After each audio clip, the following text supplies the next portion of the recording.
Welcome to Navigating to Success. I'm your host, Jeff Carlton, Focal Point Business and Executive Coach.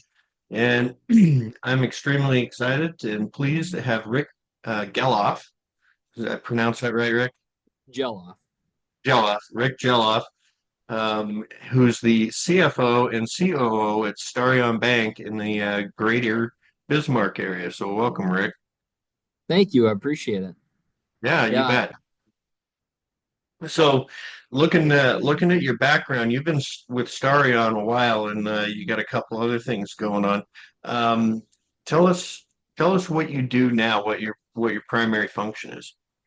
Yeah. So I'm the CFO, COO of Starion Bank. We're a $1.8 billion bank in Bismarck, North Dakota. We have 16 branches in two states, North Dakota and Wisconsin. We have three in the greater Madison area.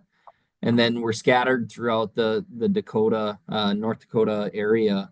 We've got branches up in the north part of the state, south part of the state, and east part of the state in the Fargo Moorhead area. We've been expanding. In fact, today we had an exciting announcement to where we are partnering with DoorDash, and we are issuing DoorDash Crimson cards for their drivers across the country. So we pride ourselves on being a super community bank. We're not too big to be small and not too small to be big. I've grown up in this organization. I've started here in 2013 as a credit analyst.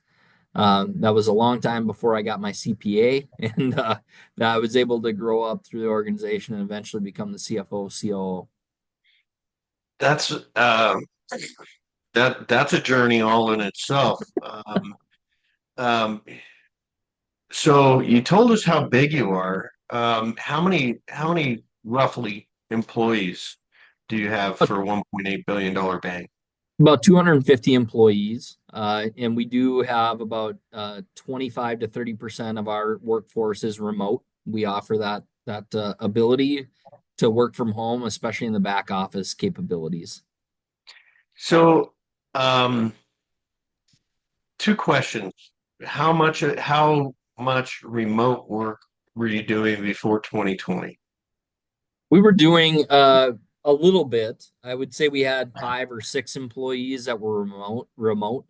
Obviously, with COVID, that really exponentially accelerated that. And we really felt like it was a great benefit to keep on employees that were traveling to other states or having lives that led them in different directions. So we've been very blessed to keep very qualified candidates and very qualified employees across the footprints of our branches. So the second question that I had just popped into my head when you were saying is how much of it is environmentally or weather driven for your organization? Expand on that a little bit. What do you mean by environmentally? You mean if Um, we're remote? yeah, so you've got people working remote. How much did weather and the tough winters being a fellow Northern Tier guy? I mean, that definitely plays a factor. What happens is we find most often is that people have spouses or other things that lead them outside of the area, or maybe they're retired and they want to live at their cabin that's located quite a bit away from their main branch. And so it becomes a thing where it really is a benefit to them, or maybe they have different needs that we need to be very copacetic to that and very Yeah. complementary to it. And so that's been a benefit for us. And I honestly believe that it's been a hiring capability for us to be able to find qualified candidates that maybe those people we recently got some employees that work for a company that called everybody back. And we said, hey, we understand that you're a qualified candidate. You're located close to one of our branches within 50 miles. We'd love to have you come on board because you are a great asset that we feel that should be utilized. And that's been very receptive to our whole staff and everybody that's around us. Yeah, and that you know, I'll have you tell me what your environment is over in Bismarck, but throughout the Western Plains and Intermountain, labor is hard to come by, Yep. and turnover is high. So, what is it like in the Bismarck market for recruiting and retention? That's a great question. So we were wrestling with that same question. We were an in-house core processing facility that so what that means is we had our IT staff processing all of the account information, technology, everything in-house. And we were having a real tough time getting qualified candidates in the IT world that were reasonably priced because we all understand that environment has been exponentially growing a lot. And to get So is their somebody, paycheck. yeah, exactly. So I mean, to get somebody in that's less than $100,000, it was getting tough. And to find people that wanted to grow up in the organization. So what we did is we had to make a conscious effort to really think about things outside the box, and we decided to outsource a lot of that stuff that was going on because we just couldn't find that talent that knew the IT world, knew the banking world, because somehow you have to mesh the two. And so, to your point, it's becoming quite a bit tougher to have that qualified candidate come to us. But it's not abnormal. Like you still get qualified people. It's hard to find. Yeah, and that's a great tactical execution question for senior leadership in an organization of your size of what are we sacrificing by outsourcing it an organic capability as opposed to keeping it in house and reducing our ability to hire other or expansion. Um, anything else to throw at that one? Because there's, man, we could talk about this for an hour. Yeah, I think, organizations have to figure out what's best for them. Obviously, you can kind of layer yourself as a company then that wants to outsource everything, and that's not our goal. Like we Right. don't want to outsource everything or be labeled as that. We want to create opportunities to foster our growth into the future. And in order to do that, there are some things that you have to compromise on in order to get there.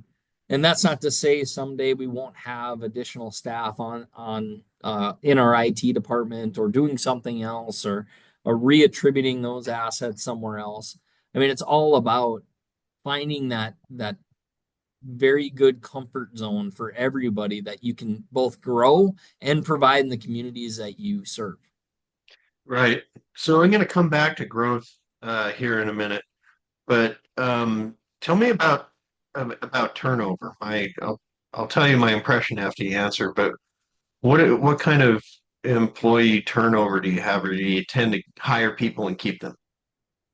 Yeah, we've got a pretty good numbers on retaining individuals, especially key and A and key players and just staff in general. We've had good luck. The entry level positions are tough to maintain. That's probably the toughest one. I mean, you look at some of the turnover numbers across the nation, and I would say we compare very well with a lot of those, or compared to those in those positions. Yeah, and turnover and entry level is always interesting because they look qualified on paper. Do they actually perform? They think it's going to be a great job. They show up and it's not what they were expecting. Um, and so I that's a tough nut to crack. Um, and I don't think anybody has the secret formula for that one yet. So on that note, what's the focus level on being a bank versus, I mean, the culture of fostering the team? I mean, how much of a family do they feel like they're part of a family, or or is it just a job for them? As a community bank, I mean, we pride ourselves on being a family-owned community bank that's run by the Larson family, and they've done a terrific job in doing that. And really it's a bringing everybody together on the same page, rowing in the same direction for the same common goal. And I think we've done a great job of doing those things and telling that story so that the employees feel the same part of something that's good and that's going in that same growth direction that everybody wants. So here's one, and this is for the benefit of anybody that's hung on and is still watching this episode. How do you articulate it and communicate that goal to the employees? How do you roll it out? Yeah, so we are a fully EOS shop, traction. I'm not sure if you're familiar with that, but I'm we familiar. we pride ourselves on being a traction organization, so we're transparent to our employees, and we make sure that everybody understand what the rocks are for the annual, for the quarter. Everybody's got measurables and scorecards, and that way we can correspond it to everybody. And that's really, I think, taken us to another level of making sure that employees are vested and that everybody is rowing that boat in the same direction. We get there together or we don't get there together, but gosh darn it, we do it together. Yeah, and it's incredibly important, and that's why I asked the question because that's basically what I do is I help organizations come up with their strategies, and then it's great when you got it written down on a piece of paper. But if it's not communicated and it's not if the talk isn't walked every day, then it's just a shiny brochure. Um, so that's important. So you talked about the growth model. What is the growth plan? Are you in a sustainment or are you looking to expand? What are your what's your future plan? Yeah, we're always looking at everything. I said earlier that we just announced a partnership with DoorDash, and I think that's a big focus of this organization, but it doesn't take away from the community aspects in each one of our communities. It just allows us to cast that net and get more deposits in and widen that base for deposit gathering so that we can then serve our communities that we're in. And that means loaning out dollars or reinvesting into those communities so that we can give back too. That's a big thing with community banks is giving back to the communities that we serve so that we can have everybody benefit from the power of the community bank. And that's exactly why my niche market is these the Western states that we do business a little different out here. Um, it's cooperate to graduate, and it's really important. So one last question to wrap it up. What what was or what is your biggest challenge? Um, and let's talk post pandemic. Let's Yeah. talk about maybe the future. What do you see as your biggest challenge right now for where you guys want to go? Oh, the political regulatory environment. That's definitely a challenge, and it's just the uncertainty, right? We've been we've been kind of bouncing along this economical teeter-totter for a while since post-pandemic, and until we can get that figured out, I think everybody is feeling it. I mean, we've had inflation that's, zoomed out of control. We've had interest rates high. We've had interest rates now going back down. We've had interest rates near zero just in the last 4 years. And I think we have to figure out what the new normal is. Everybody has to figure out what that is. And until we get there, I think it's just exhausting everybody. Everybody is just wore out from everything that we're doing. And so you got people concerns, you've got economic concerns, you've got regulatory concerns. And those are always things that have to be balanced in the environments that we're all in. And it's not just banks, it's small businesses, it's mom and pop Yeah, shops, it's large businesses. I think that's the biggest challenge. yeah. I what I see frequently is people are so worried about that stuff. They stop basic blocking and tackling and they get stuck in analysis paralysis. Yeah. So just keep grinding away, um, and make your journey fun. So, well, that about wraps up our time today. Any parting shots before we sign off?